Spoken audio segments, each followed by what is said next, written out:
Книга притчей Соломоновых, глава 1. Притчи Соломона, сына Давидова, царя Израильского. Чтобы познать мудрость и наставление, понять изречение разума, усвоить правила благоразумия, правосудия, суда и правоты, простым дать смышленность, юноше знание и рассудительность. Послушает мудрый и умножит познание, и разумный найдет мудрые советы, чтобы разуметь притчу и замысловатую речь, слова мудрецов и загадки их. Начало мудрости — страх Господень. Глупцы только презирают мудрость и наставление. Слушай, сын мой, наставления отца твоего, и не отвергай завета матери твоей, потому что это прекрасный венок для головы твоей и украшение для шеи твоей. Сын мой, если будут склонять тебя грешники, не соглашайся.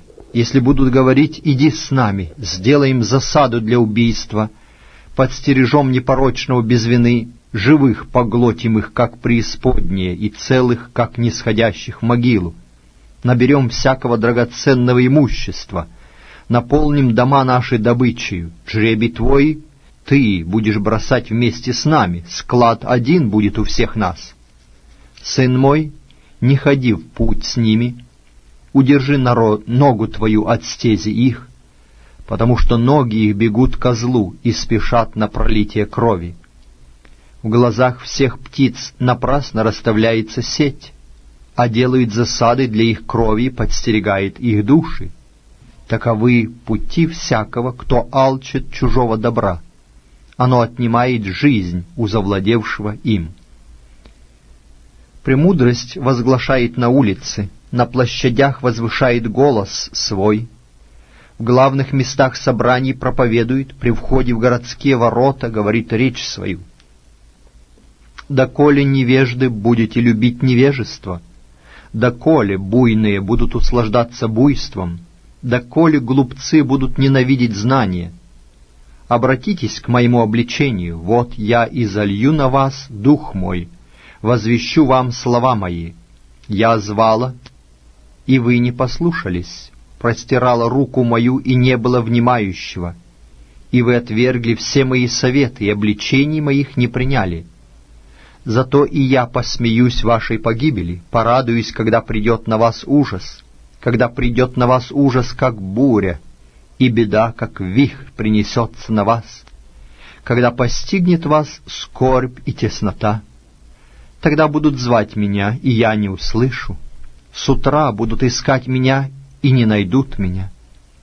За то, что они возненавидели знание и не избрали для себя страха Господня, не приняли совета моего, презрели все обличения мои, зато и будут они вкушать от плодов путей своих и насыщаться от помыслов их. Потому что упорство невежд убьет их, и беспечность глупцов погубит их. А слушающий меня будет жить безопасно и спокойно, не страшась зла.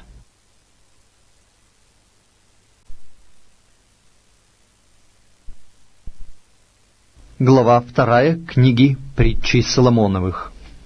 Сын мой, если ты примешь слова мои и сохранишь при себе заповеди мои, так что ухо твое сделаешь внимательным к мудрости и наклонишь сердце твое к размышлению, если будешь призывать знание и взывать к разуму, если будешь искать его как серебра и отыскивать его как сокровище, то уразумеешь страх Господень и найдешь познание о Боге.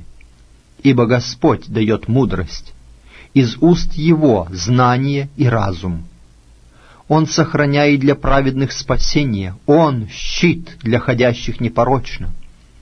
Он охраняет пути правды и оберегает стезю святых своих. Тогда ты уразумеешь правду и правосудие и прямоту, всякую добрую стезю. Когда мудрость войдет в сердце твое, и знание будет приятно душе твоей, тогда рассудительность будет оберегать тебя, разум будет охранять тебя, дабы спасти тебя от пути злого, от человека, говорящего ложь, от тех, которые оставляют стези прямые, чтобы ходить путями тьмы, от тех, которые радуются, делая зло, восхищаются злым развратом, которых пути кривы, и которые блуждают на стезях своих, дабы спасти тебя от жены другого, от чужой, которая умягчает речи свои, которая оставила руководителя юности своей и забыла завет Бога своего. Дом ее ведет к смерти, и стези ее к мертвецам. Никто из вошедших к ней не возвращается и не вступает на путь жизни.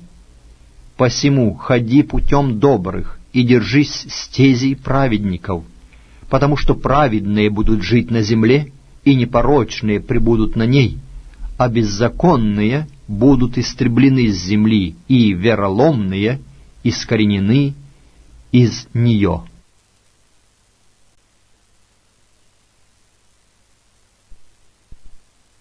Глава 3 книги Притчи Соломоновых. «Сын мой, наставление моего не забывай, и заповеди мои да хранит сердце твое, ибо долготы дней, лет жизни и мира они приложат к тебе. Милость и истина да не оставляют тебя, обвяжи ими шею твою, напиши их на скрижали сердца твоего, и обретешь милость и благоволение в очах Бога и людей. Надейся на Господа всем сердцем твоим, и не полагайся на разум твой. Во всех путях твоих познавай Его, и Он направит стези твои.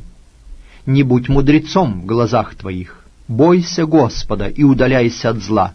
Это будет здравием для тела твоего и питанием для костей твоих. Чти Господа от имения твоего и от начатков всех прибытков твоих, и наполнятся житницы твои до избытка, и точила твои будут переливаться новым вином. Наказание Господне, сын мой, не отвергай, и не тяготись обличением его. Ибо кого любит Господь, того наказывает, и благоволит к тому, как отец к сыну своему. Блажен человек, который снискал мудрость, и человек, который приобрел разум, потому что приобретение ее лучше приобретения серебра, и прибыль от нее больше, нежели от золота. Она дороже драгоценных камней, и ничто из желаемого тобой не сравнится с нею. Долгоденствие в правой руке ее, а в левой у нее богатство и слава. Пути ее — пути приятные, и все стези ее мирные. Она — древо жизни для тех, которые приобретают ее, и блаженны, которые сохраняют ее. Господь премудростью основал землю, небеса утвердил разумом. Его премудростью разверзлись бездны, и облака кропят росою. Сын мой, не упускай их из глаз твоих, храни здравомыслие и рассудительность, и они будут жизнью для души твоей и украшением для шеи твоей. Тогда безопасно пойдешь по пути твоему, и нога твоя не споткнется. Когда ляжешь спать, не будешь бояться, и когда уснешь, сон твой приятен будет. Не убоишься внезапного страха и пагубы от нечестивых, когда она придет, потому что Господь будет упованием твоим и сохранит ногу твою от уловления. Не отказывай в благодеянии нуждающемуся, когда рука твоя в силе сделать это. Не говори другу твоему: «Пойди и приди опять, и завтра я дам», когда ты имеешь при себе. Не замышляй против ближнего твоего зла, когда он без опасения живет с тобою. Не ссорься с человеком без причины, когда он не сделал зла тебе. Не соревнуй человеку, поступающему насильственно, и не избирай ни одного из путей его. Потому что мерзость пред Господом развратный, а с праведными у него общение. Проклятие Господне на доме нечестивого, а жилище благочестивых он благословляет. Если над кощунниками он посмеивается, то смиренным дает благодать. Мудрые наследуют славу, а глупые — бесславие.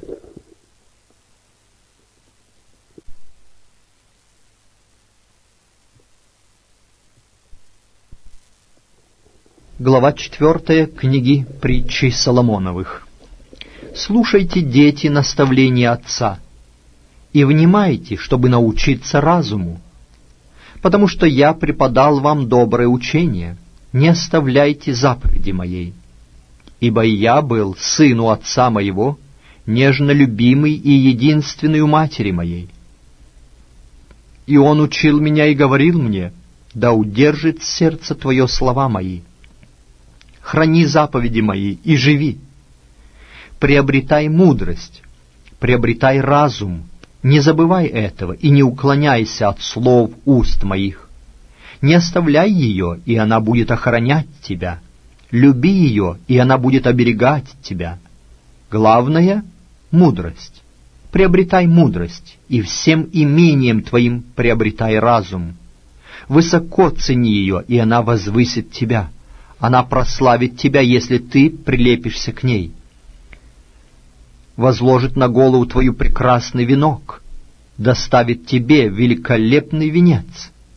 Слушай, сын мой, и прими слова мои, и умножится тебе лета жизни. Я указываю тебе путь мудрости, веду тебя по стезям прямым.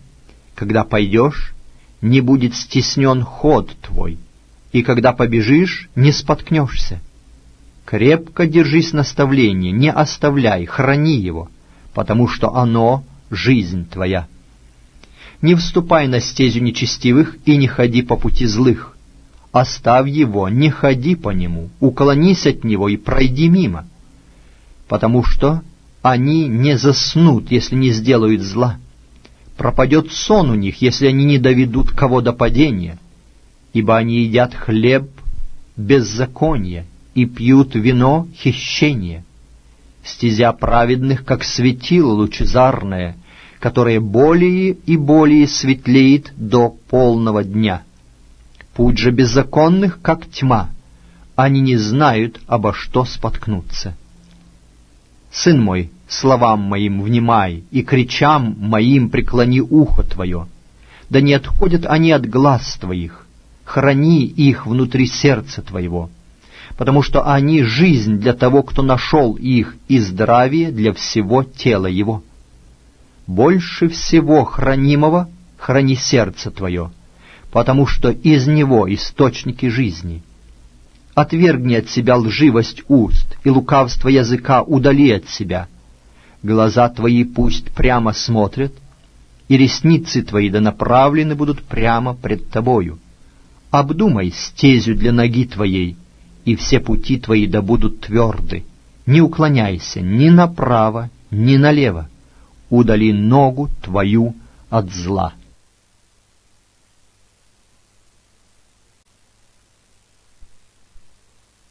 Глава 5 книги Притчи Соломоновых.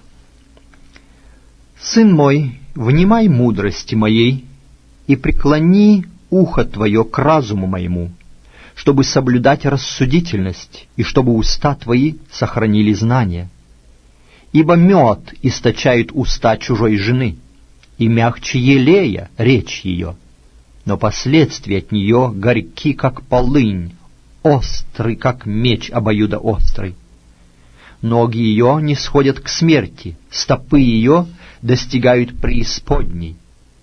Если бы ты захотел постигнуть стезю жизни ее, то пути ее непостоянны, и ты не узнаешь их. Итак, дети, слушайте меня, и не отступайте от слов уст моих.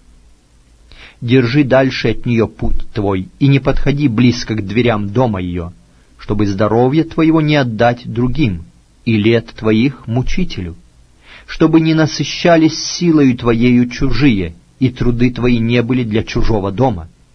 И ты будешь стонать после, когда плоть твоя и тело твое будут истощены, и скажешь: зачем я ненавидел наставление, и сердце мое пренебрегало обличением, и я не слушал голоса учителей моих, не преклонял ухо моего к наставникам моим, едва не впал я во всякое зло среди собрания и общества. Пей воду из твоего водоема и текущую из твоего колодезя. Пусть не разливаются источники твои по улице, потоки вод по площадям. Пусть они будут принадлежать тебе одному, а не чужим с тобою. Источник твой да будет благословен, и утешайся женою юности твоей, любезною ланью и прекрасною серной. Груди ее да упаяют тебя во всякое время, любовью ее услаждайся постоянно. И для чего тебе, сын мой, увлекаться постороннею и обнимать груди чужой?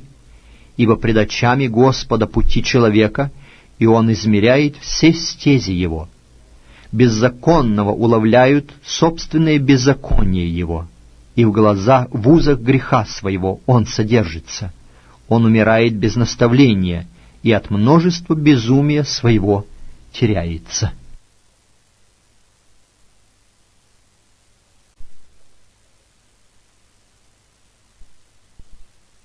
Глава 6 книги Притчи Соломоновых. «Сын мой, если ты поручился за ближнего твоего и дал руку твою за другого, ты опутал себя словами уст твоих, пойман словами уст твоих. Сделай же, сын мой, вот что, и избавь себя, так как ты попался в руки ближнего твоего. Поди к ногам и умоляй ближнего твоего, не давай сна глазам твоим и дремания веждам твоим. Спасайся, как серна из руки, и как птица из руки птицелова. Пойди к муравью, ленивец, посмотри на действие его, и будь мудрым. Нет у него ни начальника, ни приставника, ни повелителя, но он заготовляет летом хлеб свой, собирает во время жатвы пищу свою. Доколе ты, ленивец, будешь спать, когда ты встанешь от сна твоего? Немного поспишь, немного подремлешь, немного, сложив руки, полежишь, и придет, как прохожий, бедность твоя, и нужда твоя, как разбойник. Человек лукавый, человек нечестивый ходит с лживыми устами, мигает глазами своими, говорит ногами своими, дает знаки пальцами своими. Коварство в сердце его, он умышляет зло во всякое время, сеет раздоры. Зато внезапно придет погибель его, вдруг будет разбит без исцеления. Вот 6, что ненавидит Господь, даже 7, что мерзость душе его. Глаза гордые, язык лживый и руки, проливающие кровь невинную. Сердце, кующее злые замыслы, ноги, быстро бегущие к злодейству, лжесвидетель, наговаривающий ложь, и сеющий раздор между братьями. Сын мой, храни заповедь отца твоего, и не отвергай наставления матери твоей. Навяжи их навсегда на сердце твое, обвяжи ими шею твою. Когда ты пойдешь, они будут руководить тебя. Когда ляжешь спать, будут охранять тебя. Когда пробудишься, будут беседовать с тобою. Ибо заповедь есть светильник, и наставление — свет, и назидательные поучения — путь к жизни, чтобы остерегать тебя от негодной женщины, от льстивого языка чужой. Не пожелай красоты ее в сердце твоем, и да не увлечет она тебя ресницами своими, потому что из-за жены блудной нищают до куска хлеба, а замужняя жена уловляет дорогую душу. Может ли кто взять себе огонь в пазуху, чтобы не прогорело платье его? Может ли кто ходить по горящему голем, чтобы не обжечь ног своих? То же бывает и с тем, кто входит к жене ближнего своего, кто прикоснется к ней, не останется без вины. Не спускают вору, если он крадет, чтобы насытить душу свою, когда он голоден. Но, будучи пойман, он заплатит всемеро, а даст все имущество дома своего. Кто же прелюбодействует с женщиною, у того нет ума, тот губит душу свою, кто делает это. Побои и позор найдет он, и бесчестие его не изгладится. Потому что ревность — ярость мужа, и не пощадит он в день мщения, не примет никакого выкупа, и не удовольствуется, сколько бы ты ни умножал даров.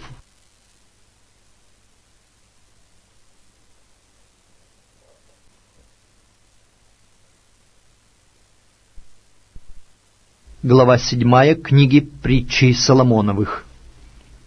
«Сын мой, храни слова мои, и заповеди мои сокрой у себя. Храни заповеди мои и живи, и учение мое, как зрачок глаз твоих. Навяжи их на персты твои, напиши их на скрижали сердца твоего. Скажи мудрости, ты сестра моя, и разум назови родным твоим, чтобы они охраняли тебя от жены другого, от чужой, которая умягчает слова свои.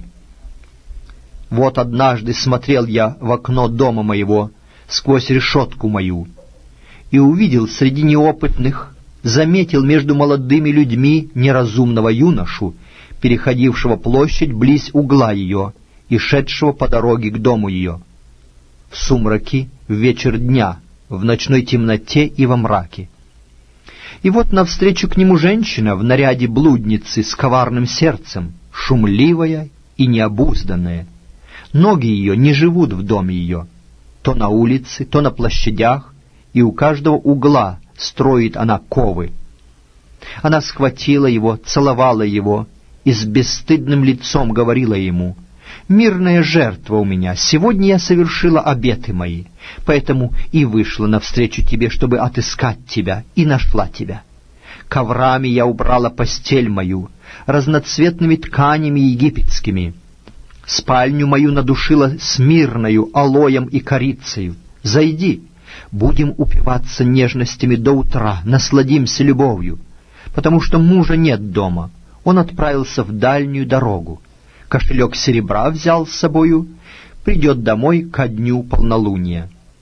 Множеством ласковых слов она увлекла его, мягкостью уст своих овладела им. Тотчас он пошел за нею, как вол идет на убой, и как олень на выстрел, доколе стрела не пронзит печени его. Как птичка кидается в селки и не знает, что они на погибель ее.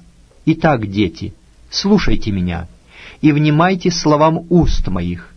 Да не уклоняется сердце твое на пути ее, не блуждай по стезям ее, потому что многих повергла она ранеными, и много сильных убиты ею. Дом ее — пути в преисподнюю, нисходящие во внутреннее жилище смерти».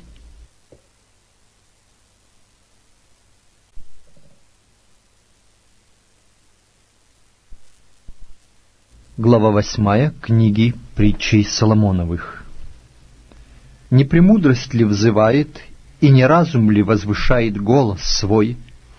Она становится на возвышенных местах при дороге, на распутьях. Она взывает у ворот при входе в город, при входе в двери. К вам, люди, взываю я, и к сынам человеческим голос мой.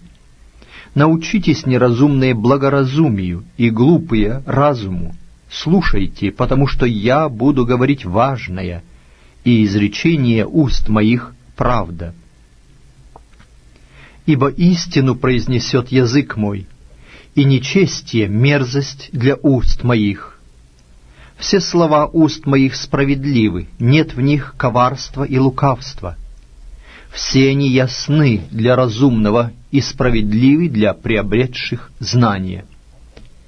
Примите учение мое, а не серебро, лучше знание, нежели отборное золото, потому что мудрость лучше жемчуга, и ничто из желаемого не сравнится с нею. Я, премудрость, обитаю с разумом, и ищу рассудительного знания. Страх Господень ненавидит зло. Гордость и высокомерие, и злой путь, и коварные уста я ненавижу. У меня совет и правда, я разум, у меня сила. Мною цари царствуют, и повелители узаконяют правду. Мною начальствуют начальники и вельможи, и все судьи земли. Любящих меня я люблю, и ищущие меня найдут меня. Богатство и слава у меня, сокровища непогибающие и правда. Плоды мои лучше золота, и золота самого чистого, и пользы от меня больше, нежели от отборного серебра. Я хожу по пути правды, по стезям правосудия, чтобы доставить любящим меня существенное благо, и сокровищницы их я наполняю. Господь имел меня началом пути своего, прежде созданий своих искони. От века я помазана, от начала, прежде бытия земли. Я родилась, когда еще не существовали бездны, когда еще не было источников, обильных водою. Я родилась прежде, нежели водружены были горы, прежде холмов, когда еще Он не сотворил ни земли, ни полей, ни начальных пылинок вселенной. Когда Он уготовлял небеса, я была там. Когда Он проводил круговую черту по лицу бездны, когда утверждал вверху облака, когда укреплял источники бездны, когда давал морю устав, чтобы воды не переступали пределов его, когда полагал основание земли. Тогда я была при нем художницей, и была радостью всякий день, веселясь пред лицом его во всякое время, веселясь на земном кругу его, и радость моя была с сынами человеческими. Итак, дети, послушайте меня, и блаженны те, которые хранят пути мои. Послушайте наставления, и будьте мудры, и не отступайте от него. Блажен человек, который слушает меня, бодрствуя каждый день у ворот моих и стоя на страже у дверей моих. Потому что кто нашел меня, тот нашел жизнь и получил благодать от Господа. А согрешающий против меня наносит вред душе своей. Все ненавидящие меня любят смерть.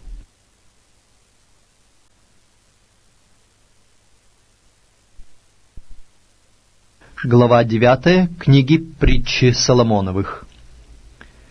«Премудрость построила себе дом, вытесала 7 столбов его, заколола жертву, растворила вино свое и приготовила у себя трапезу, послала слуг своих провозгласить с возвышенностей городских: кто неразумен, обратись сюда.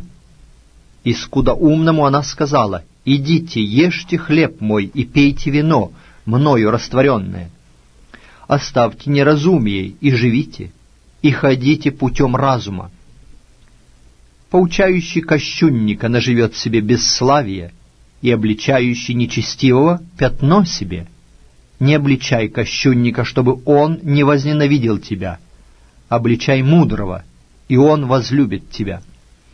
Дай наставление мудрому, и он будет еще мудрее. Научи правдивого, и он приумножит знание. Начало мудрости — страх Господень, и познание святого — разум. Потому что через меня умножаются дни твои, умножатся дни твои, и прибавится тебе лет жизни. Если ты мудр, то мудр для себя, и если буин, то один потерпишь.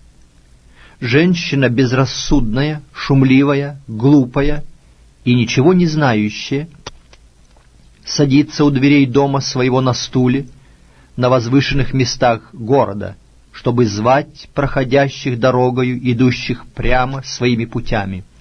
Кто глуп, обратись сюда. И скудоумному сказала она: воды краденые сладки, и утаенный хлеб приятен. И он не знает, что мертвецы там, и что в глубине преисподней зазванные ею.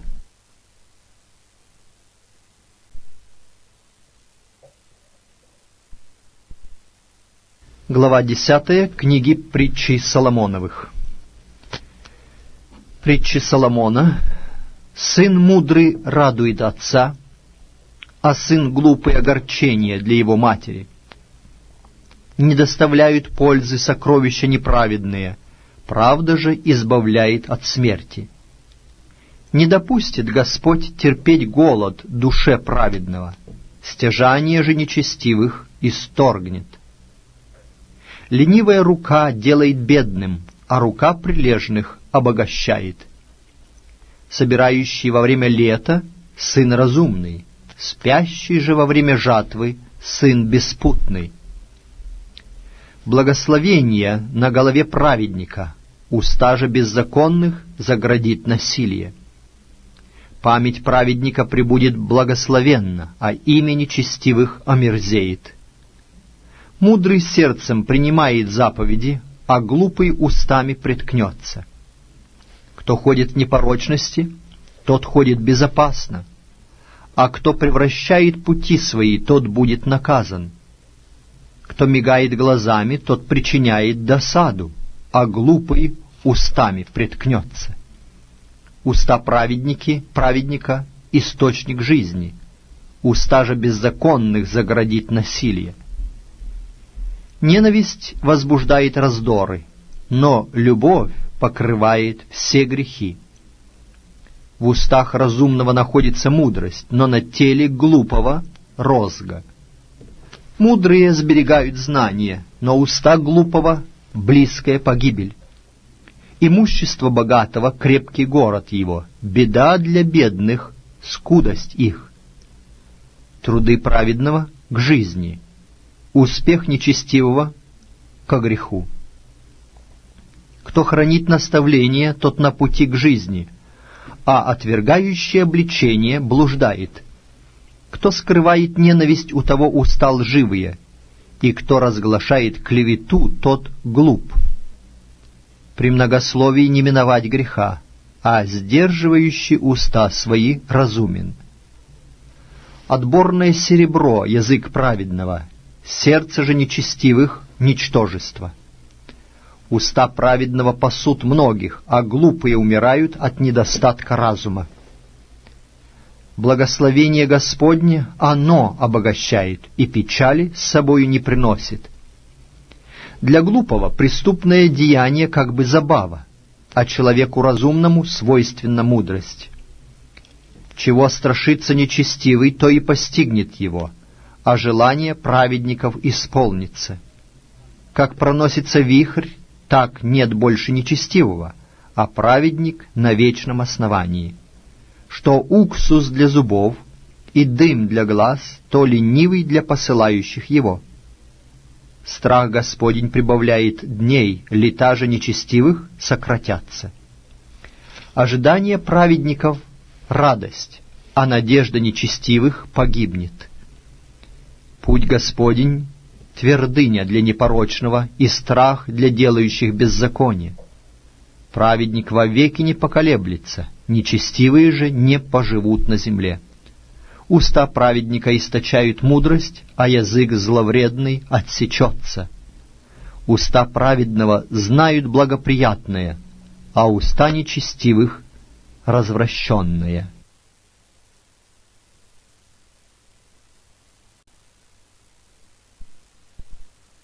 Глава 11 книги Притчи Соломоновых. Неверные весы — мерзость пред Господом, но правильный вес угоден Ему. Придет гордость, придет и посрамление, но со смиренными — мудрость. Непорочность прямодушных будет руководить их, а лукавство коварных погубит их. Не поможет богатство в день гнева, правда же спасет от смерти. Правда непорочного уравнивает путь его, а нечестивый падет от нечестия своего. Правда прямодушных спасет их, а беззаконники будут уловлены беззаконием своим. Со смертью человека нечестивого исчезает надежда, и ожидание беззаконных погибает. Праведник спасается от беды, а вместо него попадает в нее нечестивый. Устами лицемер губит ближнего своего, но праведники прозорливостью спасаются. При благоденствии праведников веселится город, и при погибели нечестивых бывает торжество. Благословением праведных возвышается город, а устами нечестивых разрушается. Скудоумный высказывает презрение к ближнему своему, но разумный человек молчит. Кто ходит переносчиком, тот открывает тайну, но верный человек таит дело. При недостатке попечения падает народ, а при многих советниках благоденствует.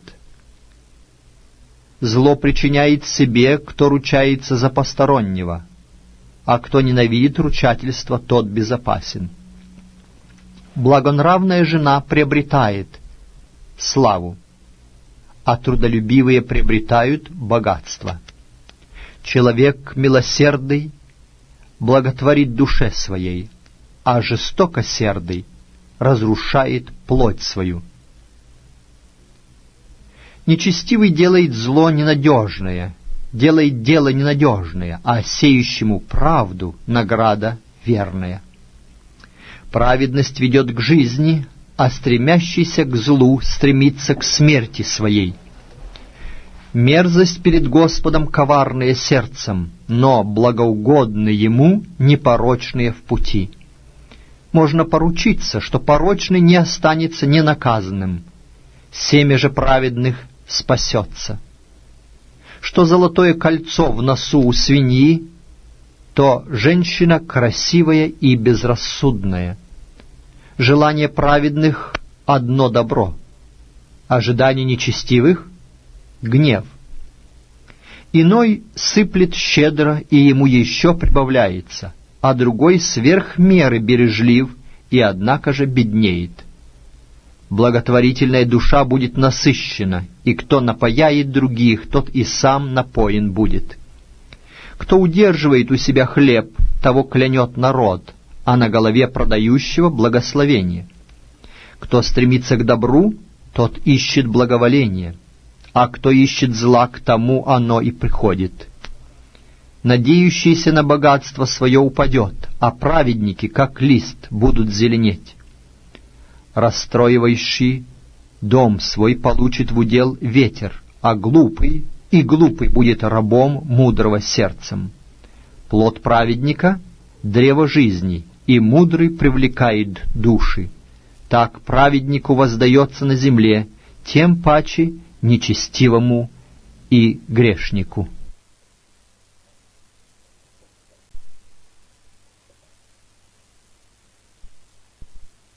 Глава 12 книги Притчи Соломоновых. Кто любит наставление, тот любит знание, а кто ненавидит обличение, тот невежда. Добрый приобретает благоволение от Господа, а человека коварного Он осудит. Не утвердит себя человек беззаконием, корень же праведников неподвижен. Добродетельная жена — венец для мужа своего, а позорная, как гниль в костях его. Помышления праведных — правда, а замыслы нечестивых — коварство. Речи нечестивых — засада для пролития крови, уста же праведных спасают их.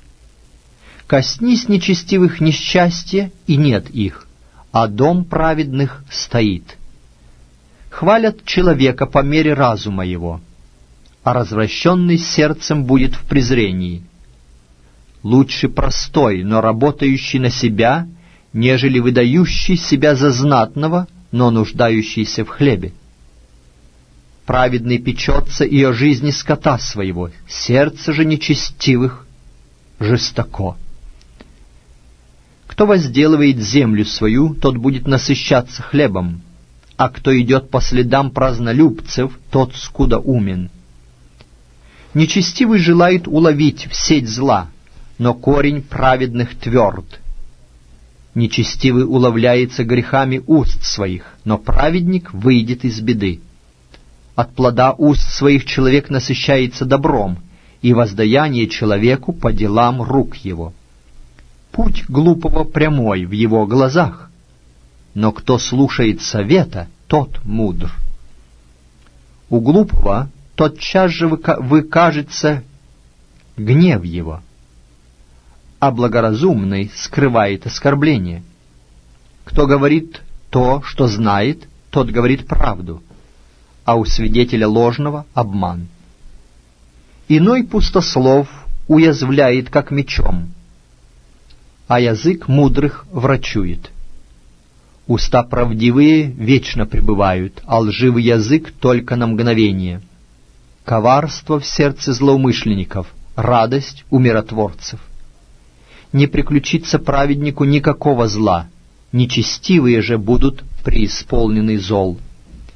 Мерзость пред Господом уста лживые, а говорящие истину благоугодны Ему. Человек рассудительный скрывает знания, а сердце глупых высказывает глупость. Рука прилежных будет господствовать, а ленивая будет под данью. Тоска на сердце человека подавляет его, а доброе слово развеселяет его. Праведник указывает ближнему своему путь, а путь нечестивых вводит их в заблуждение. Ленивый не жарит своей дичи, а имущество человека прилежного многоценно. На пути правды жизнь, и на стезе ее нет смерти.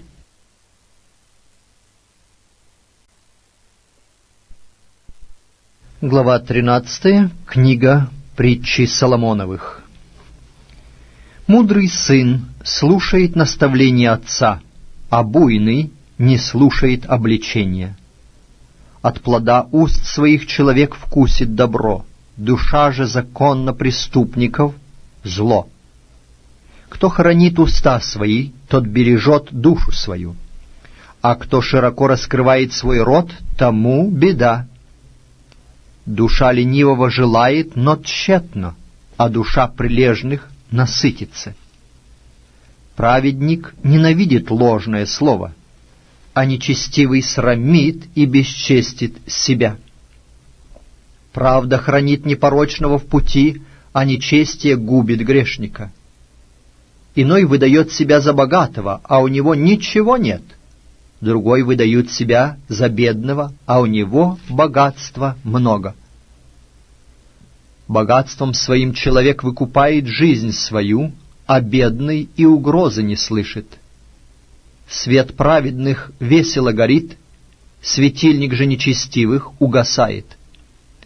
От высокомерия происходит раздор, а у советующихся — мудрость. Богатство от суетности истощается, а собирающий трудами умножает его. Надежда, долго не сбывающаяся, томит сердце, а исполнившееся желание, как древо жизни. Кто пренебрегает словом, тот причиняет вред себе, а кто боится заповеди, тому воздается. Учение мудрого — источник жизни, удаляющий от сетей смерти. Добрый разум доставляет приятность, путь же беззаконных жесток. Всякий благоразумный действует с сознанием, а глупый выставляет на показ глупость. Худой посол попадает в беду, а верный посланник — спасение. Нищета и посрамление отвергающему учение, а кто соблюдает наставление, будет в чести. Желание, исполнившееся, приятно для души, но несносно для глупых уклоняться от зла. Обращающийся с мудрыми будет мудр, а кто дружится с глупыми, развратится. Грешников преследует зло, а праведникам воздается добром. Добрый оставляет наследство и внукам, а богатство грешника сберегается для праведного. Много хлеба бывает и на ниве бедных, но некоторые гибнут от беспорядка. Кто жалеет розги своей, тот ненавидит сына, а кто любит, тот с детства наказывает его. Праведник ест до сытости, а чрево беззаконных терпит лишение.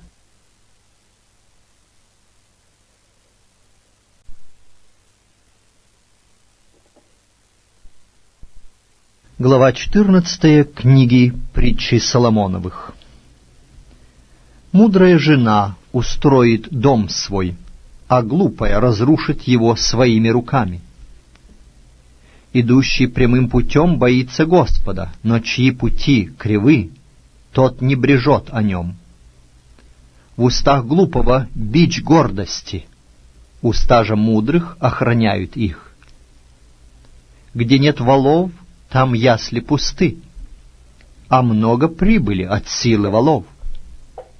Верный свидетель не лжет, а свидетель ложный наговорит много лжи. Распутный ищет мудрости и не находит, а для разумного знание легко.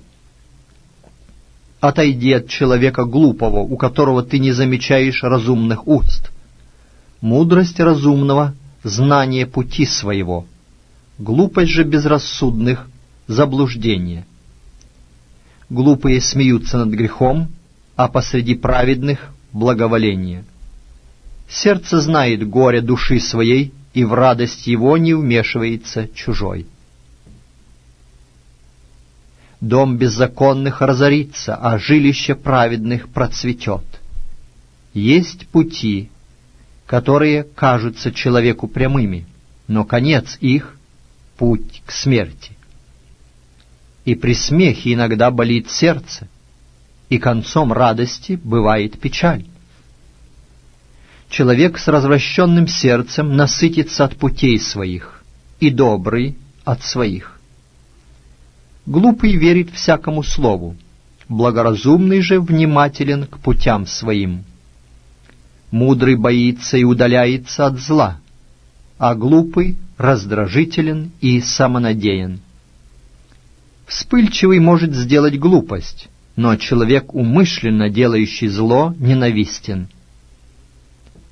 Невежды получают в удел себе глупость, а благоразумные увенчаются знанием. Преклонятся злые пред добрыми, и нечестивые у ворот праведника. Бедный ненавидим бывает даже близкими своими, а у богатого много друзей. Кто презирает ближнего своего, тот грешит, а кто милосерд к бедным, тот блажен.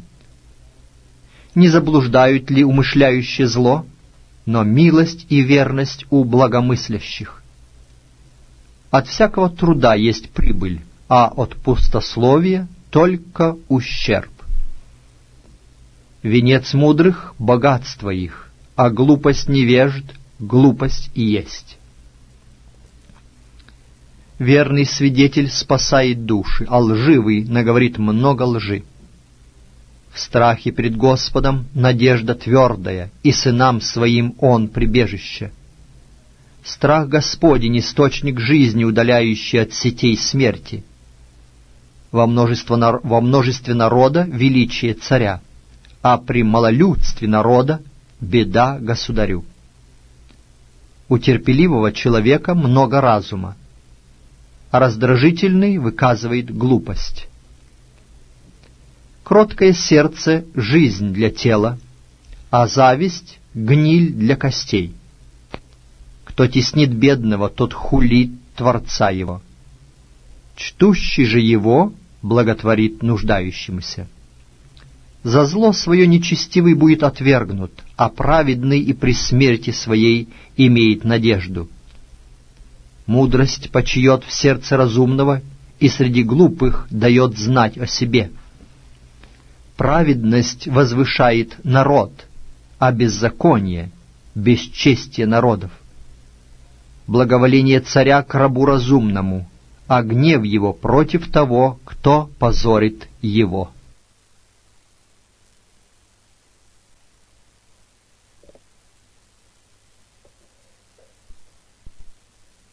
Глава 15 книги Притчей Соломоновых.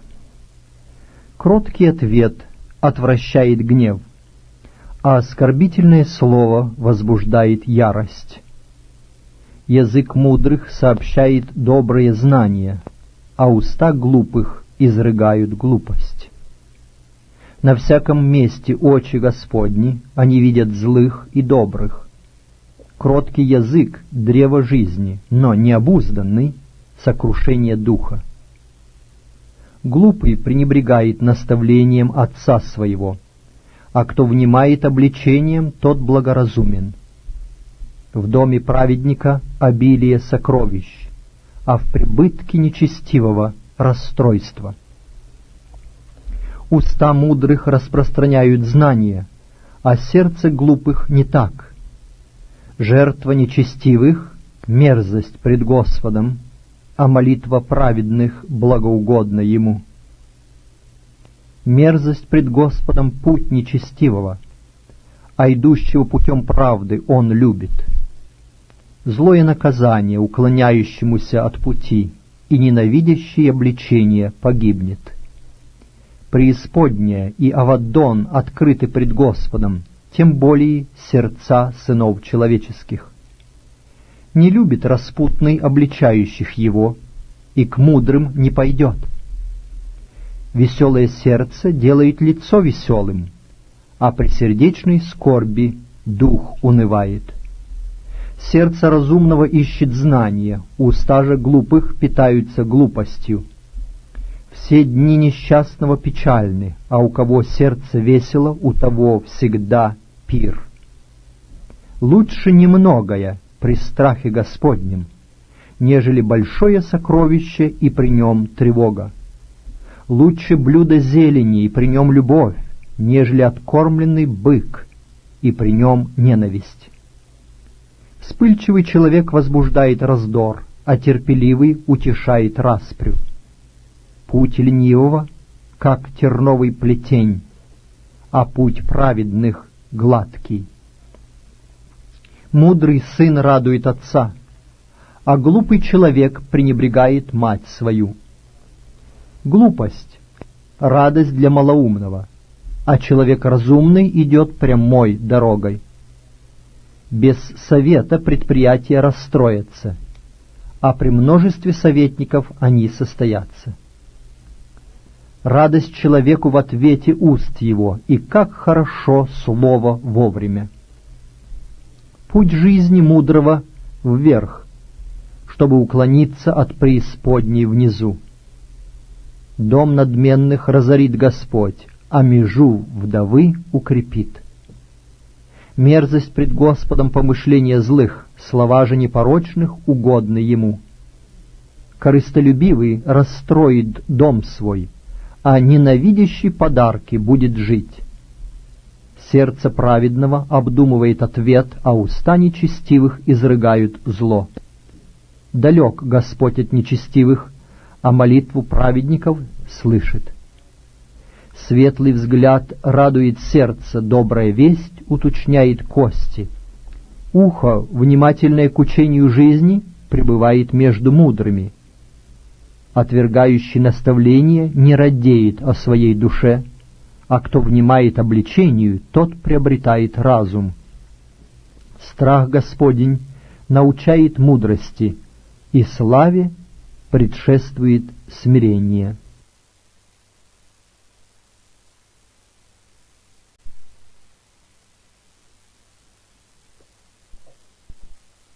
Глава 16. Притчи Соломона. Человеку принадлежат предположения сердца, но от Господа ответ языка. Все пути человека чисты в его глазах, но Господь взвешивает души. Предай Господу дела твои, и предприятия твои совершатся. Все сделал Господь ради себя, и даже нечестивого блюдет на день бедствия. Мерзость пред Господом всякий надменный сердцем. Можно поручиться, что он не останется ненаказанным. Милосердием и правдою очищается грех, и страх Господень отводит от зла. Когда Господу угодны пути человека, Он и врагов его примиряет с ним. Лучше немногое с правдою, нежели множество прибытков с неправдою. Сердце человека обдумывает свой путь, но Господь управляет шествием его. В устах царя слово вдохновенное, уста его не должны погрешать на суде. Верные весы и весовые чаши от Господа, от Него же все гири в суме. Мерзость для царей — дело беззаконное, потому что правдою утверждается престол. Приятны царю уста правдивые, и говорящего истину он любит. Царский гнев — вестник смерти, но мудрый человек умилостивит его. В светлом взоре царя жизнь, и благоволение его, как облако с поздним дождем. Приобретение мудрости гораздо лучше золота, и приобретение разума предпочтительнее отборного серебра. Путь праведных — уклонение от зла. Тот бережет душу свою, кто хранит путь свой. Погибели предшествует гордость, и падению — надменность. Лучше смеяться духом с кроткими, нежели разделять добычу с гордыми. Кто ведет дело разумно, тот найдет благо, и кто надеется на Господа, тот блажен. Мудрый сердцем прозовется благоразумным, и сладкая речь прибавит к учению. Разум для имеющих его — источник жизни, а ученость глупых — глупость. Сердце мудрого делает язык его мудрым и умножает знания в устах его. Приятная речь — сотовый мед, сладка для души и целебна для костей. Есть пути, которые кажутся человеку прямыми, но конец их — путь к смерти. Трудящийся трудится для себя, потому что понуждает его к тому род его. Человек лукавый замышляет зло, и на устах его как бы огонь палящий. Человек коварный сеет раздор, и наушник разлучает друзей. Человек неблагонамеренный развращает ближнего своего и ведет его на путь недобрый. Прищуривает глаза свои, чтобы придумать коварство, закусывая себе губы, совершает злодейство. Венец славы — седина, которая находится на пути правды. Долго терпеливый лучше храброго, и владеющий собою лучше завоевателя города. В полу бросается жребий, но все решение его от Господа.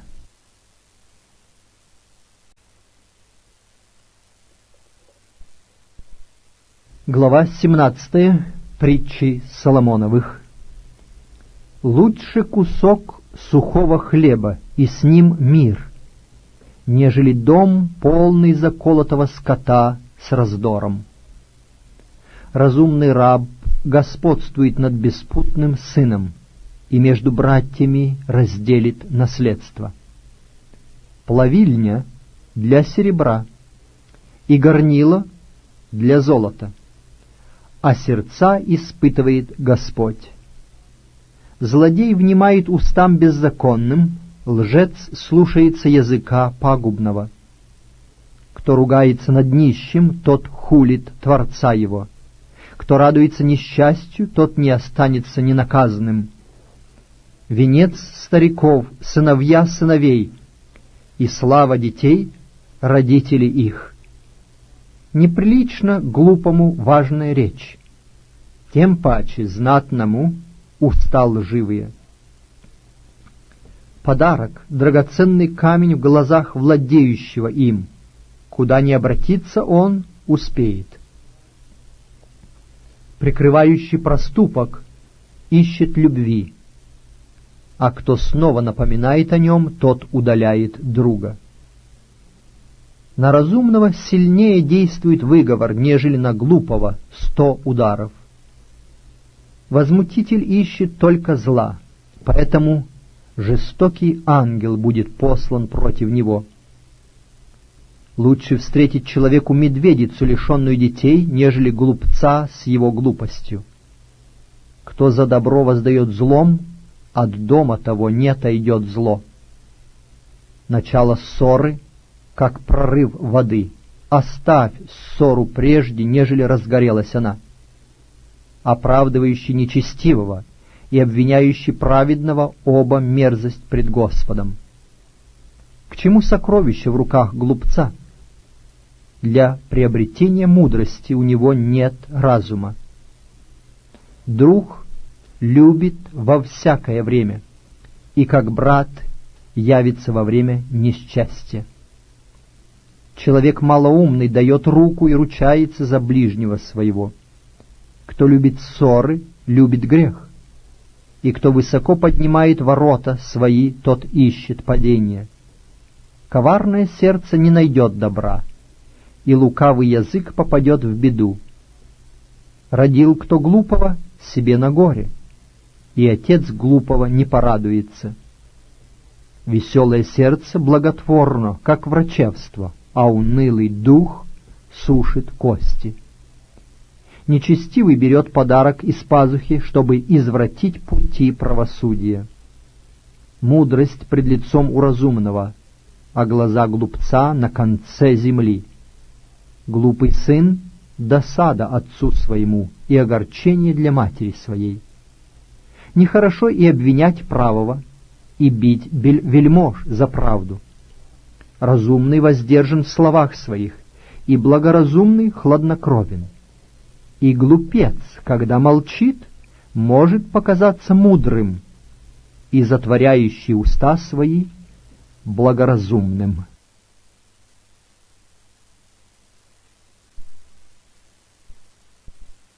Глава 18 книги Притчи Соломона. Прихоти ищет своенравный, восстает против всего умного. Глупый не любит знания, а только бы выказать свой ум. С приходом нечестивого приходит и презрение, а с бесславием — поношение. Слова уст человеческих — глубокие воды, источник мудрости — струящийся поток. Нехорошо быть лицеприятным к нечестивому, чтобы не спровергнуть праведного на суде. Уста глупого идут в ссору, и слова его вызывают побои. Язык глупого — гибель для него, и уста его — сеть для души его. Слова наушника как лакомство, и они входят во внутренность чрева. Нерадивый в работе своей брат расточителю. Имя Господа — крепкая башня, убегает в нее праведник и безопасен. Имение богатого — крепкий город его, и как высокая ограда в его воображении. Перед падением возносится сердце человека, а смирение предшествует славе. Кто дает ответ, не выслушав, тот глуп, и стыд ему. Дух человека переносит его немощи, а пораженный дух, кто может подкрепить его? Сердце разумного приобретает знание, и ухо мудрых ищет знание. Подарок у человека дает ему простор, и до вельмож доведет его. Первый в тяжбе своей прав, но приходит соперник его и исследует его. Жребий прекращает споры и решает между сильными. Озлобившийся брат неприступнее крепкого города, и ссоры подобны запорам замка. От плода уст человека наполняется чрево его, произведением уст своих он насыщается. Смерть и жизнь во власти языка, и любящие его вкусят от плодов его. Кто нашел добрую жену, тот нашел благо и получил благодать от Господа. С мольбою говорит нищий, а богатый отвечает грубо. Кто хочет иметь друзей, тот и сам должен быть дружелюбным. И бывает друг более привязанный, нежели брат.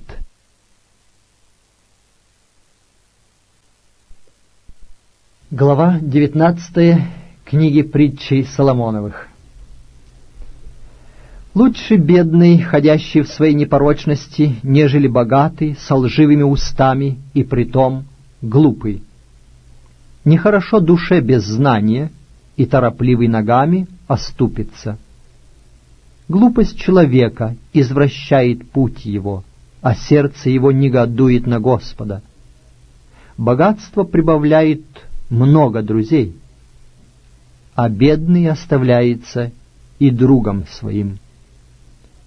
Лжесвидетель не останется ненаказанным, и кто говорит ложь, не спасется.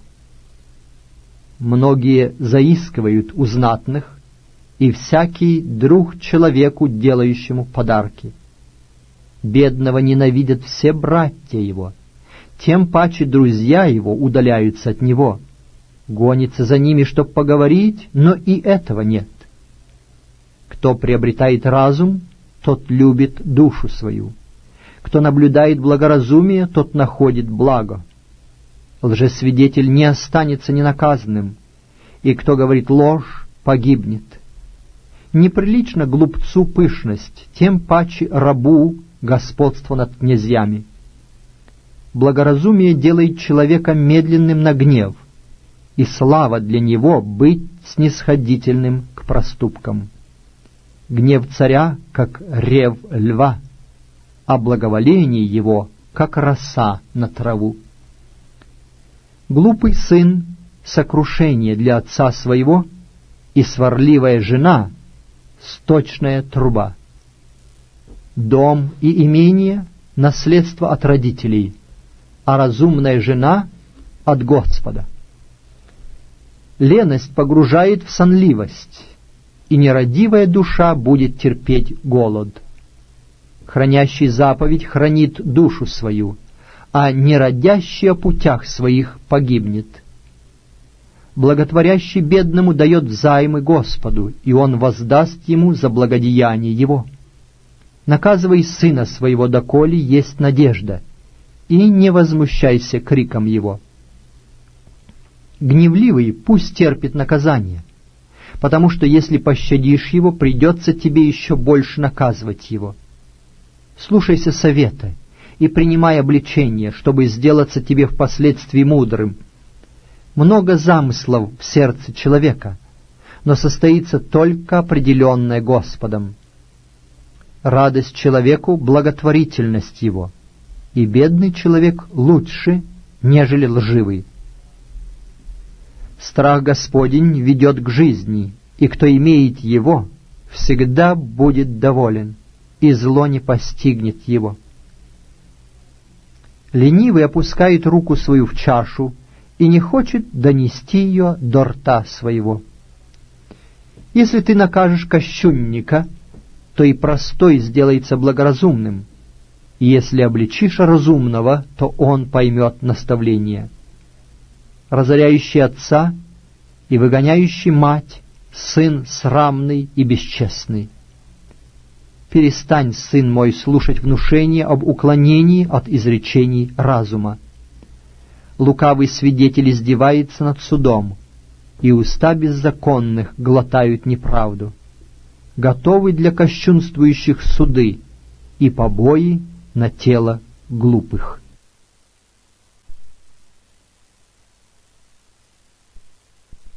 Книга притчи Соломоновых, глава 20. Вино глумливо, секера буйна, и всякий увлекающийся ими неразумен. Гроза царя как бы рев льва, кто раздражает его, тот грешит против самого себя. Честь для человека отстать от ссоры, а всякий глупец задорен. Ленивец зимою не пашет, поищет летом, и нет ничего. Помыслы в сердце человека — глубокие воды, но человек разумный вычерпывает их. Многие хвалят человека за милосердие, но правдивого человека кто находит? Праведник ходит в своей непорочности, блаженны дети его после него. Царь, сидящий на престоле суда, разгоняет очами своими все злое. Кто может сказать: «Я очистил мое сердце, я чист от греха моего»? Не одинаковые весы, не одинаковая мера, то и другое мерзость пред Господом. Можно узнать даже отрока по занятиям его, чисто ли и правильно ли будет поведение его. Ухо слышащее и глаз видящий, и то и другое создал Господь. Не люби спать, чтобы тебе не обеднеть. Держи открытыми глаза твои, и будешь досыта есть хлеб. Дурно, дурно, говорит покупатель, а когда отойдет, хвалится. Есть золото и много жемчуга, но драгоценная утварь — уста разумные. Возьми платье его, так как он поручился за чужого, и за стороннего возьми от него залог. Сладок для человека хлеб, приобретенный неправдою, но после рот его наполнится дресвою. Предприятия получают твердость через совещание, и по совещании веди войну. Кто ходит переносчиком, тот открывает тайну, и кто широко раскрывает рот, с тем не сообщайся. Кто злословит отца своего и свою мать, того светильник погаснет среди глубокой тьмы. Наследство, поспешно захваченное вначале, не благословится впоследствии. Не говори: «Я отплачу за зло». Предоставь Господу, и Он сохранит тебя. Мерзость пред Господом не одинаковые гири, и неверные весы не добро. От Господа направляются шаги человека. Человеку же как узнать путь свой? Сеть для человека поспешно давать обет, и после обета обдумывать. Мудрый царь вывеет нечестивых и обратит на них колесо. Светильник Господень — дух человека, испытывающий все глубины сердца. Милость и истина охраняют царя, и милостью он поддерживает престол свой. Слава юношей — сила их, а украшение стариков — седина. Раны от побоев — врачевство против зла, и удары, проникающие во внутренности чрева.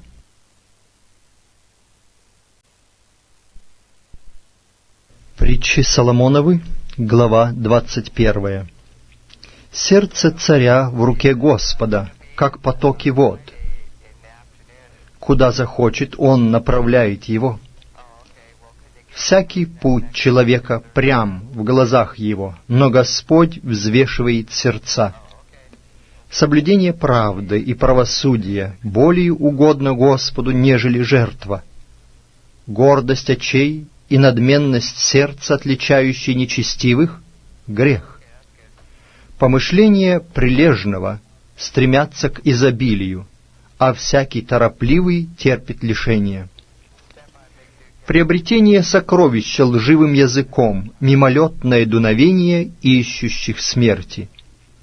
Насилие нечестивых обрушится на них, потому что они отреклись соблюдать правду. Превратен путь человека развращенного, а кто чист, того действие прямо. Лучше жить в углу на кровле, нежели со сварливою женою в пространном доме.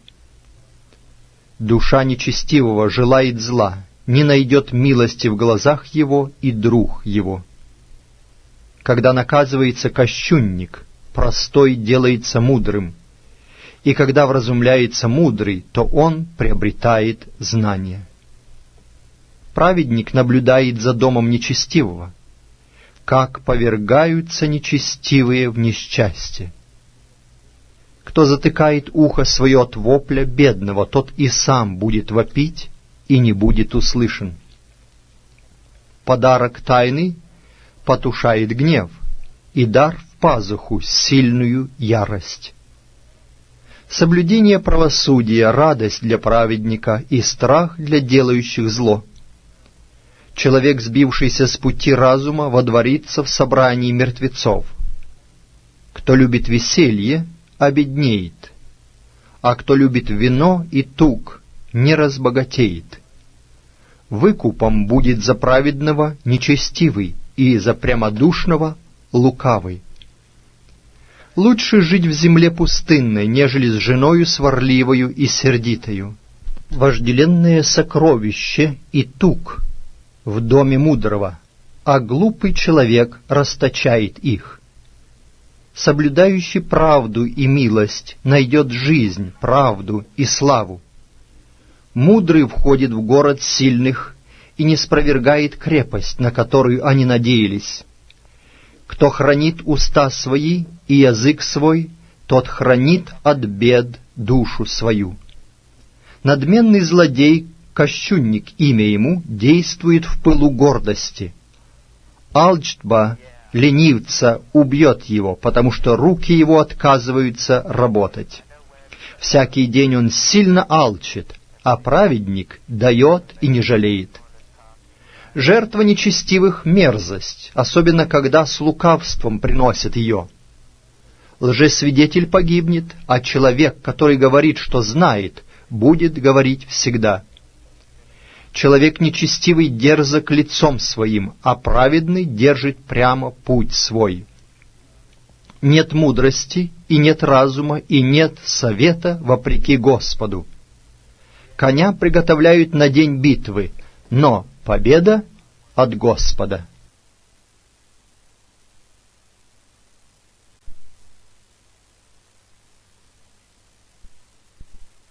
Глава 22 книги Притчи Соломоновых. Доброе имя лучше большого богатства, и добрая слава лучше серебра и золота. Богатый и бедный встречаются друг с другом, того и другого создал Господь. Благоразумный видит беду и укрывается, а неопытные идут вперед и наказываются. За смирением следует страх Господень, богатство и слава и жизнь. Терны и сети на пути коварного. Кто бережет душу свою, удались от них. Настав юношу при начале пути его, он не уклонится от него, когда и состареет. Богатые господствуют над бедными, и должник делается рабом взаимодавца. Сеющий неправду пожнет беду, и трости гнева его не станет. Милосердный будет благословляем, потому что дает бедному от хлеба своего. Прогони кощунника, и удалится раздор, и прекратятся ссора и брань. Кто любит чистоту сердца, у того приятность на устах, тому царь друг. Очи Господа охраняют знание, а слова закона преступника он не спровергает. Ленивец говорит: лев на улице, посреди площади убьют меня. Глубокая пропасть — уста блудниц. На кого прогневается Господь, тот упадет туда. Глупость привязалась к сердцу юноши, но исправительная розга удалит ее от него. Кто обижает бедного, чтобы умножить свое богатство, и кто дает богатому, тот обеднеет. Преклони ухо твое и слушай слова мудрых, и сердце твое обрати к моему знанию, потому что утешительно будет, если ты будешь хранить их в сердце твоем, и они будут также в устах твоих. Чтобы упование твое было на Господа, я учу тебя и сегодня, и ты помни. Не писал ли я тебе трижды в советах и наставлении, чтобы научить тебя точным словам истины, дабы ты мог передавать слова истины посылающим тебя? Не будь грабителем бедного, потому что он беден, и не притесняй несчастного у ворот, потому что Господь вступится в дело их и исхитит душу у грабителей их. Не дружись с гневливым, и не сообщайся с человеком вспыльчивым, чтобы не научиться путям его и не навлечь петли на душу твою. Не будь из тех, которые дают руки и поручаются за долги, Если тебе нечем заплатить, то для чего доводить себя, чтобы взяли постель твою из-под тебя? Не передвигай межи давней, которую провели отцы твои. Видел ли ты человека проворного в своем деле? Он будет стоять перед царями, он не будет стоять перед простыми.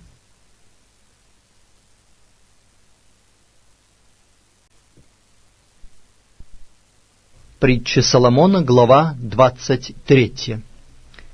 Когда сядешь вкушать пищу с властелином, то тщательно наблюдай, что перед тобою, и поставь преграду в гортани твоей, если ты алчен.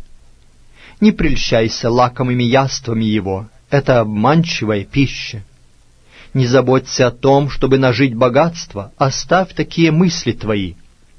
Устремишь глаза твои на него, и его уже нет, потому что оно сделает себе крылья и, как орел, улетит к небу. Не вкушай пищу у человека завистливого, и не прельщайся лакомыми яствами его, потому что каковы мысли в душе его, таков и он. «Ешь и пей», — говорит он тебе, а сердце его не с тобою. Кусок, который ты съел, изблюешь, и добрые слова твои ты потратишь напрасно.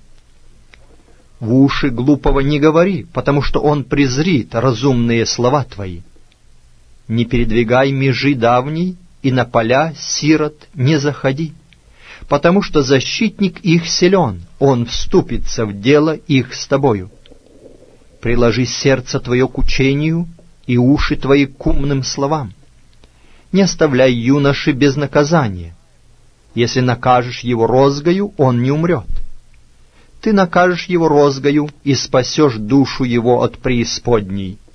Сын мой, если сердце твое будет мудро, то порадуется и мое сердце, и внутренности мои будут радоваться, когда уста твои будут говорить правое. Да не завидует сердце твое грешникам, но да пребудет оно во все дни в страхе Господнем, потому что есть будущность, и надежда твоя не потеряна. Слушай, сын мой, и будь мудр, и направляй сердце твое на прямой путь. Не будь между упивающимися вином, между пресыщающимися мясом, потому что пьяница и пресыщающиеся обеднеют, и сонливость оденет в рубище.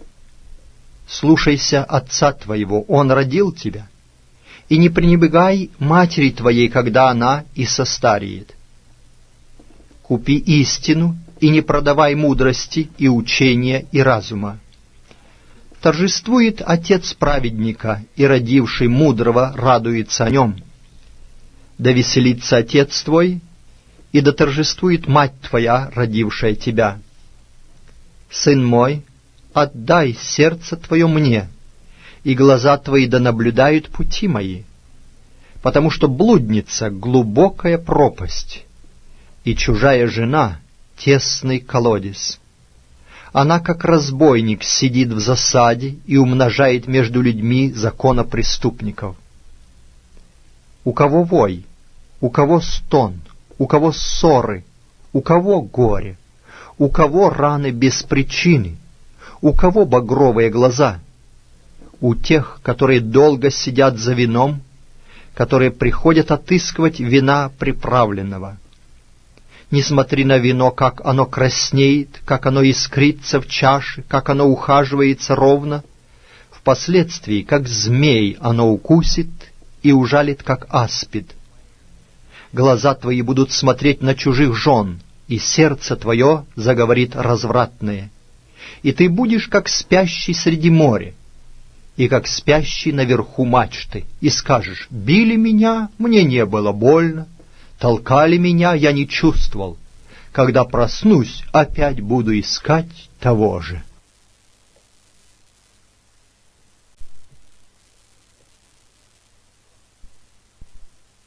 Притчи Соломоновы, глава 24. Не ревнуй злым людям и не желай быть с ними, потому что о насилии помышляет сердце их, и о злом говорят уста их. Мудростью устрояется дом, и разумом утверждается, и с умением внутренности его наполняются всяким драгоценным и прекрасным имуществом. Человек мудрый силен, и человек разумный укрепляет силу свою. Поэтому с обдуманностью веди войну твою, и успех будет при множестве совещаний. Для глупого слишком высока мудрость, у ворот не откроет он уст своих. Кто замышляет сделать зло, того называют злоумышленником. Помысл глупости — грех, и кощунник — мерзость для людей. Если ты в день бедствия оказался слабым, то бедна сила твоя. Спасай взятых на смерть, и неужели откажешься от обреченных на убиение? Скажешь ли: вот мы не знали этого, а испытывающий сердца разве не знает? Наблюдающий над душою твоею знает это и воздаст человеку по делам его. Ешь, сын мой, мед, потому что он приятен, и сот, который сладок для гортани твоей. Таково и познание мудрости для души твоей. Если ты нашел ее, то есть будущность, и надежда твоя не потеряна. Не злоумышляй, нечестивый, против жилища праведника, не опустошай место покоя его. Ибо 7 раз упадет праведник и встанет, а нечестивые впадут в погибель. Не радуйся, когда упадет враг твой, и да не веселится сердце твое, когда он споткнется. Иначе увидит Господь, и неугодно будет это в очах его, и он отвратит от него гнев свой. Не негодуй на злодеев и не завидуй нечестивым, потому что злой не имеет будущности, светильник нечестивых угаснет. Бойся, сын мой, Господа и царя, с мятежниками не сообщайся, потому что внезапно придет погибель на них, и беду от них обоих кто предузнает. Сказано также мудрыми: иметь лицеприятие на суде нехорошо.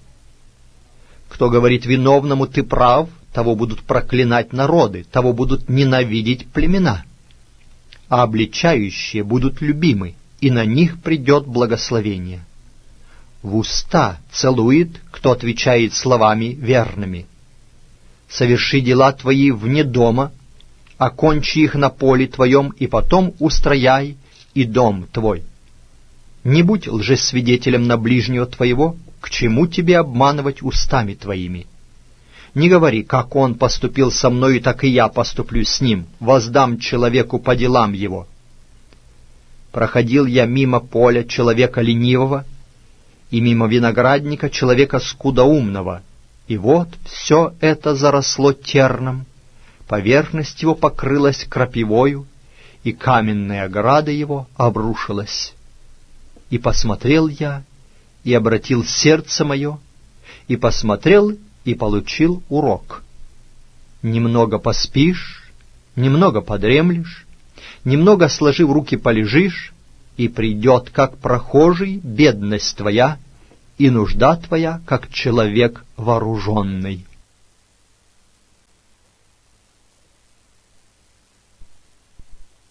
Притчи Соломона, глава 25. И это притчи Соломона, которые собрали мужи Езекии, царя Иудейского. Слава Божия — облекать тайною дело, а слава царей — исследовать дело. Как небо в высоте и земля в глубине, так сердце царей неисследимо. Отдели примесь от серебра, и выйдет у серебряника сосуд. Удали неправедного от царя, и престол его утвердится правдою. Не величайся пред лицом царя, и на месте великих не становись, потому что лучше, когда скажут тебе: подойди сюда повыше, нежели когда понизят тебя пред знатным, которого видели глаза твои. Не вступай поспешно в тяжбу, иначе что будешь делать при окончании, когда соперник твой осрамит тебя? Веди тяжбу с соперником твоим, но тайны другого не открывай. дабы не укорил тебя, услышавший это, и тогда бесчестие твое не отойдет от тебя. Золотые яблоки в серебряных прозрачных сосудах, слово, сказанное прилично. Золотая серьга и украшение из чистого золота, мудрый обличитель для внимательного уха. Что прохлада от снега во время жатвы, то верный посол для посылающего его. Он доставляет душе господина своего отраду. Что тучи и ветры без дождя, то человек, хвастающий ложными подарками. Кротостью склоняется к милости вельможа, и мягкий язык переламывает кость. Нашел ты мед? Ешь, сколько тебе потребно, чтобы не пресытиться им и не изблевать его. Не учащай входить в дом друга твоего, чтобы он не наскучил тобою и не возненавидел тебя. Что молот и меч и острая стрела, то человек, произносящий ложное свидетельство против ближнего своего. Что сломанный зуб и расслабленная нога, то надежда на ненадежного человека в день бедствия. Что снимающий с себя одежду в холодный день, что уксус на рану, то поющий песни печальному сердцу. Если голоден враг твой, накорми его хлебом. Если он жаждет, напой его водою. Ибо, делая это, ты собираешь горящие угли на голову его, и Господь воздаст тебе. Северный ветер производит дождь, а тайный язык — недовольные лица. Лучше жить в углу на кровле, нежели со сварливой женою в пространном доме. Что холодная вода для истомленной жажды души, то добрая весть из дальней стороны. Что возмущенный источник и поврежденный родник, то праведник, падающий пред нечестивым. Как нехорошо есть много меду, так домогаться славы не есть слава. Что город разрушенный без стен, то человек, не владеющий духом своим.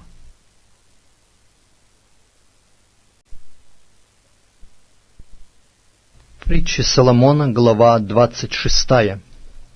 Как снег летом и дождь во время жатвы, так честь неприлична глупому.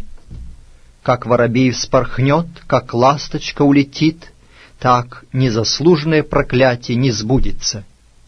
Бич для коня, узда для осла, а палка для глупых. Не отвечай глупому по глупости его, чтобы и тебе не сделаться подобным ему.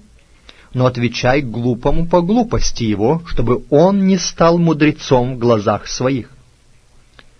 Подрезывает себе ноги, терпит неприятность тот, кто дает словесное поручение глупцу. Неровно поднимаются ноги у хромого, и притча в устах глупцов, что влагающий драгоценный камень в прощу, то воздающий глупому честь. Что колючий терн в руке пьяного, то притча в устах глупцов. Сильный делает все произвольно, и глупого награждает, и всякого прохожего награждает. Как пес возвращается на блевотину свою, так глупый повторяет глупость свою. Видал ли ты человека мудрого в глазах его? На глупого больше надежды, нежели на него. Ленивец говорит: «Лев на дороге, лев на площадях». Дверь ворочается на крючьях своих, а ленивец на постели своей. Ленивец опускает руку свою в чашу, и ему тяжело донести ее до рта своего. Ленивец в глазах своих мудрее 7, отвечающих обдуманно. Хватает пса за уши, кто, проходя мимо, вмешивается в чужую ссору. Как притворяющийся помешанным бросает огонь, стрелы и смерть, так человек, который коварно вредит другу своему и потом говорит: «Я только пошутил». Где нет больше дров, огонь погасает, и где нет наушника, раздор утихает. Уголь для жару и дрова для огня, а человек сварливый для разжения ссоры. Слова наушника как лакомство, и они входят во внутренность чрева. Что нечистым серебром обложенный глиняный сосуд, то пламенные уста и сердце злобное. Устами своими притворяется враг, а в сердце своем замышляет коварство. Если он говорит и нежным голосом, не верь ему, потому что 7 мерзостей в сердце его. Если ненависть прикрывается наедине, то откроется злоба его в народном собрании. Кто роет яму, тот упадет в нее, и кто покатит вверх камень, к тому он воротится. Лживый язык ненавидит уязвляемых им, и льстивые уста готовят падение.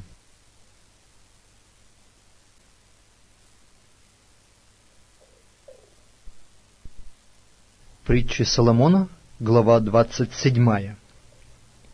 «Не хвались завтрашним днем, потому что не знаешь, что родит тот день.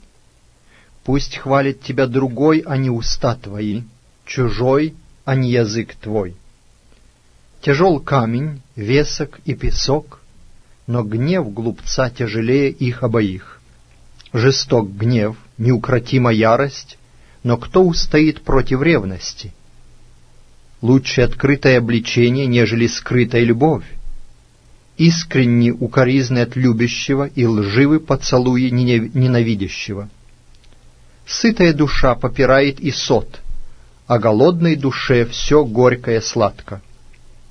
Как птица, покинувшая гнездо свое, так человек, покинувший место свое. Масть и курение радует сердце, так сладок всякому друг сердечным советом своим. Не покидай друга твоего и друга отца твоего, и в дом брата твоего не ходи в день несчастья твоего. Лучший сосед вблизи, нежели брат вдали. Будь мудр, сын мой, и радуй сердце мое, и я буду иметь, что отвечать злословящему меня. Благоразумный видит беду и укрывается, а неопытные идут вперед и наказываются. Возьми у него платье его, потому что он поручился за чужого, и за стороннего возьми от него залог. Кто громко хвалит друга своего с раннего утра, того сочтут за злословящего. Непрестанная капель в дождливый день и сварливая жена равны. Кто хочет скрыть ее, тот хочет скрыть ветер, и масть в правой руке своей, дающую знать о себе. Железо железо острит, и человек изощряет взгляд друга своего. Кто стережет смоковницу, тот будет есть плоды ее, и кто бережет господина своего, тот будет в чести. Как в воде лицо к лицу, так сердце человека к человеку. Преисподняя и Аваддон ненасытимы, так ненасытимы и глаза человеческие. Что плавильня для серебра, горнило для золота, то для человека уста, которые хвалят его. Толки глупого в ступе, пестом вместе с зерном, не отделится от него глупость его. Хорошо наблюдай за скотом твоим, имей попечение о стадах, потому что богатство не навек, да и власть разве из рода в род? Прозябает трава, и является зелень, и собирают горные травы. Овцы на одежду тебе, и козлы на покупку поля. И довольно козьего молока в пищу тебе, в пищу домашним твоим, и на продовольствие служанкам твоим.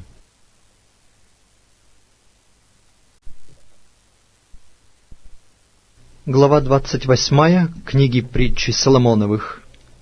Нечестивый бежит, когда никто не гонится за ним, а праведник смел, как лев. Когда страна отступит от закона, тогда много в ней начальников, а при разумном и знающем муже она долговечна. Человек бедный и притесняющий слабых то же, что проливной дождь, смывающий хлеб. Отступники от закона хвалят нечестивых, а соблюдающие закон негодуют на них. Злые люди не разумеют справедливости, а ищущие Господа разумеют все. Лучше бедный, ходящий в своей непорочности, нежели тот, кто извращает пути свои, хотя он и богат. Хранящий закон — сын разумный, а знающийся с расточителями срамит отца своего.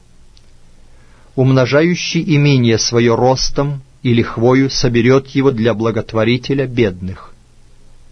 Кто отклоняет ухо свое от слушания закона, того и молитва мерзость. Совращающий праведных на путь зла сам упадет в свою яму, а непорочные наследуют добро. Человек богатый — мудрец в глазах своих, но умный бедняк обличит его. Когда торжествуют праведники, великая слава, но когда возвышаются нечестивые, люди укрываются. Скрывающий свои преступления не будет иметь успеха, а кто сознается и оставляет их, тот будет помилован. Блажен человек, который всегда пребывает в благоговении, а кто ожесточает сердце свое, тот попадет в беду. Как рыкающий лев и голодный медведь, так нечестивый властелин над бедным народом. Неразумный правитель много делает притеснений, а ненавидящий корысть продолжит дни. Человек, виновный в пролитии человеческой крови, будет бегать до могилы, чтобы кто не схватил его. Кто ходит непорочно, тот будет невредим, а ходящий кривыми путями упадет на одном из них. Кто возделывает землю свою, тот будет насыщаться хлебом, а кто подражает праздным, тот насытится нищетою.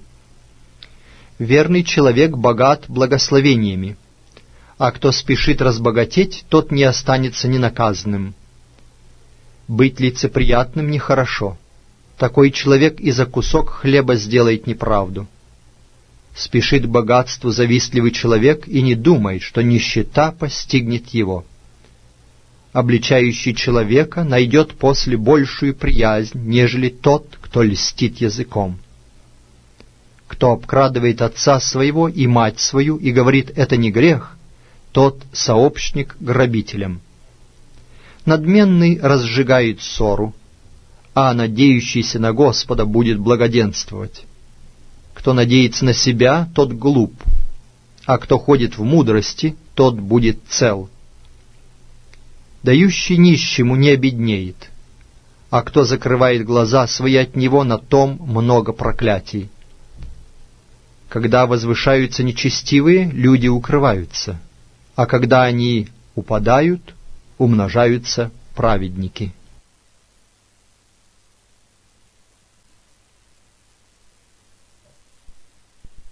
Притчи Соломона, глава 29. Человек, который, будучи обличаем, ожесточает шею свою, внезапно сокрушится, и не будет ему исцеления. Когда умножаются праведники, веселится народ, а когда господствует нечестивый, народ стенает. Человек, любящий мудрость, радует отца своего, а кто знается с блудницами, тот расточает имение. Царь правосудием утверждает землю, а любящий подарки разоряет ее. Человек, льстящий другу своему, расстилает сеть ногам его. В грехе злого человека сеть для него, а праведник веселится и радуется. Праведник тщательно вникает в тяжбу бедных, а нечестивый не разбирает дела. Люди развратные возмущают город, а мудрые утешают мятеж. Умный человек, судясь с человеком глупым, сердится ли, смеется ли, не имеет покоя. Кровожадные люди ненавидят непорочного, а праведные заботятся о его жизни. Глупый весь гнев свой изливает, а мудрый сдерживает его. Если правитель слушает ложные речи, то и все служащие у него нечестивые. Бедный и лихаимец встречаются друг с другом, но свет глазам того и другого дает Господь. Если царь судит бедных по правде, то престол его навсегда утвердится. Розга и обличение дают мудрость, но отрок, оставленный в небрежении, делает стыд своей матери. При умножении нечестивых умножается беззаконие, но праведники увидят падение их. Наказывай сына твоего, и он даст тебе покой и доставит радость душе твоей. Без откровения свыше народ не обуздан, а соблюдающий закон блажен.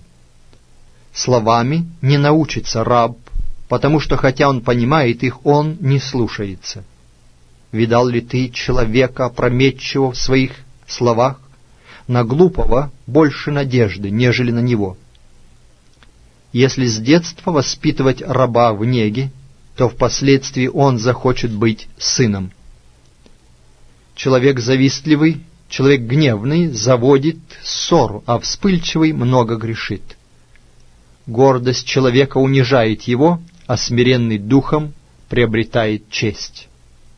Кто делится с вором, тот ненавидит душу свою. Слышит он проклятие, но не объявляет о том. Боязнь пред людьми ставит сеть, а надеющийся на Господа будет безопасен. Многие ищут благосклонного лица правителя, но судьба человека от Господа. Мерзость для праведников — человек неправедный, а мерзость для нечестивого — идущий прямым путем.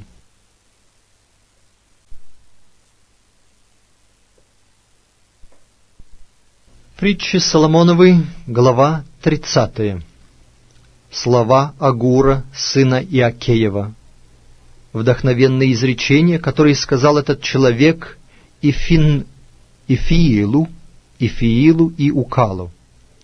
«Подлинно я более невежда, нежели кто-либо из людей, и разума человеческого нет у меня, и не научился я мудрости, и познания святых не имею. Кто восходил на небо и не сходил? Кто собрал ветер в пригоршни свои? Кто завязал воду в одежду? Кто поставил все пределы земли? Какое имя ему? И какое имя сыну его, знаешь ли? Всякое слово Бога чисто. Он щит уповающим на него. Не прибавляй к словам его, чтобы он не обличил тебя, и ты не оказался лжецом. 2 вещей я прошу у тебя, не откажи мне прежде, нежели я умру. Суету и ложь удали от меня. Нищеты и богатства не давай мне. Питай меня насущным хлебом, дабы, присытившись, я не отрекся тебя и не сказал, кто Господь, и чтоб, обеднев, не стал красть и употреблять имя Бога моего напрасно. Не злословь раба перед господином его, чтобы он не проклял тебя, и ты не остался виноватым. Есть род, который проклинает отца своего и не благословляет матери своей.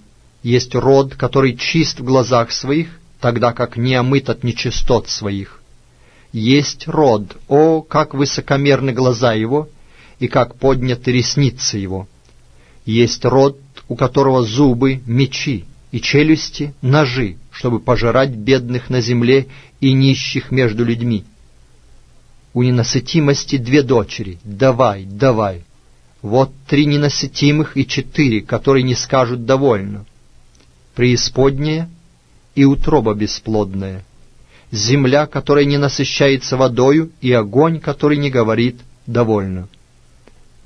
Глаз, насмехающийся над отцом, и пренебрегающий покорностью к матери, выклюют вороны дольные, и сожрут птенцы орлиные.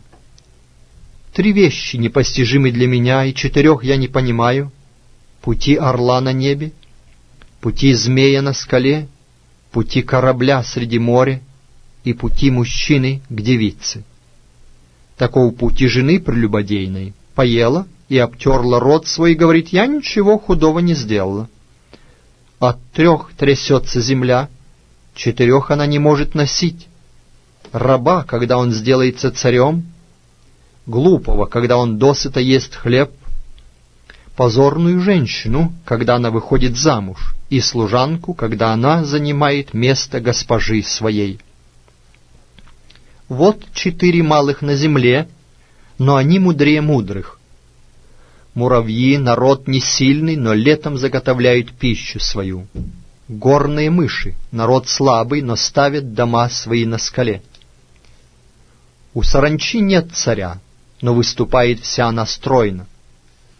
Паук лапками цепляется, но бывает в царских чертогах. Вот 3 имеют стройную походку, и 4 стройно выступают. Лев, силач между зверями, не посторонится ни перед кем. Конь и козел, и царь среди народа своего. Если ты в заносчивости своей сделал глупость и помыслил злое, то положи руку на уста. Потому что как взбивание молока производит масло, толчок в нос производит кровь, так и возбуждение гнева производит ссору.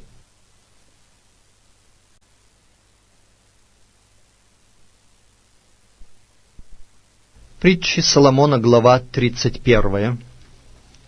Слова Лемуила царя, наставление, которое преподала ему мать его. «Что, сын мой? Что, сын чрева моего? Что, сын обетов моих? Не отдавай женщинам сил твоих, ни путей твоих губительницам царей.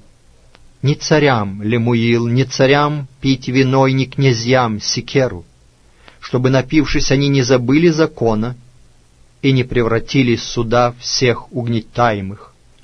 Дайте секеру погибающему и вино огорченному душою, пусть он выпьет и забудет бедность свою, и не вспомнит больше о своем страдании. Открывай уста твои за безгласного и для защиты всех сирот. Открывай уста твои для правосудия и для тела бедного и нищего, и для дела бедного и нищего. Кто найдет добродетельную жену, цена ее выше жемчугов. Уверено в ней сердце мужа ее, и он не останется без прибытка. Она воздает ему добром, а не злом во все дни жизни своей. Добывает шерсть и лен, и с охотой работает своими руками. Она, как купеческие корабли, издалека добывает хлеб свой. Она встает еще ночью и раздает пищу в доме своем, и урочное служанкам своим. Задумает она о поле и приобретает его, от плодов рук своих насаждает виноградник, припоясывает силой чресла свои и укрепляет мышцы свои. Она чувствует, что занятие ее хорошо, и светильник ее не гаснет и ночью. Протягивает руки свои к прялке, и персты ее берутся за веретено. Длань свою она открывает бедному, и руку свою подает нуждающемуся. Не боится стужи для семьи своей, потому что вся семья ее одета в двойные одежды. Она делает себе ковры, вессон и пурпур одежда ее. Муж ее известен у ворот, когда сидит со старейшинами земли. Она делает покрывало и продает, и пояса доставляет купцам финикийским. Крепость и красота — одежда ее, и весело смотрит она на будущее. Уста свои открывает с мудростью, и кроткое наставление на языке ее. Она наблюдает за хозяйством в доме своем и не ест хлеба праздности. Встают дети и ублажают ее, муж и хвалит ее. Много было жен добродетельных, но ты превзошла всех их. Миловидность обманчива, и красота суетна, но жена, боящаяся Господа, достойна хвалы. Дайте ей от плода рук ее, и да прославит ее у ворот дела ее.